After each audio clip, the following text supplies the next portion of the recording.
Sa mundong ito, mahihirapan kang gumalaw kung wala kang pera. Halos pera na ang bumubuhay sa ating ginagalawan. Kaya nung minsan, nakakalimutan na natin ang pagmamahal sa kapwa ng dahil sa pera. Minsan, inaapakan na natin ang mga taong maliliit lang dahil sa pera. Minsan, tayo ay gagawa ng krimen, pagnanakaw para lang sa pera. Minsan, pinapalit natin ang ating kaligayahan para lang sa pera. At minsan, handa nating ibuwis ang ating buhay para lang sa pera. Kaya nung minsan, naisip nyo ba ang hinaharap? Naisip nyo ba kung ano ang epekto kung sakim ka sa pera? Naisip nyo ba kung pera lang ang laging nasa isip ninyo, ano kaya ang mangyayari? Yung tipong nakakalimutan nyo na ang sarili ninyong kaligayahan.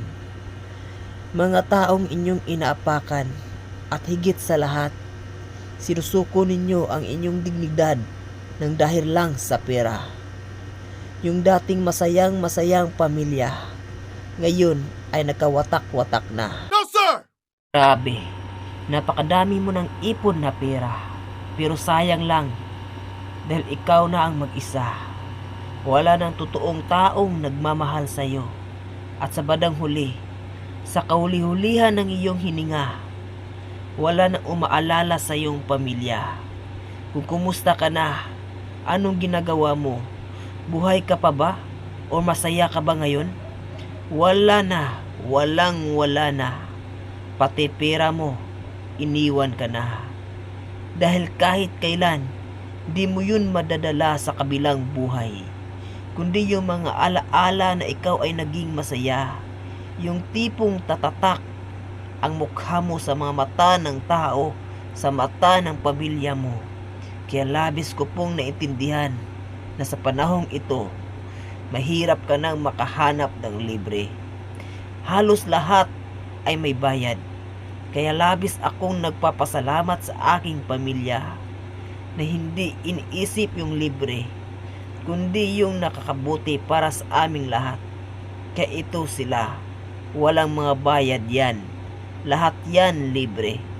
Pagkakaunawaan, pagtutulungan, at pagmamahal lang ang kailangan para mabuo ang isa sa pangarap na gusto naming maabot.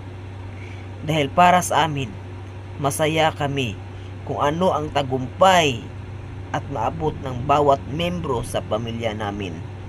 Dahil napakahalaga na ngiti at alaala habang buhay pa tayo sa mundong ito.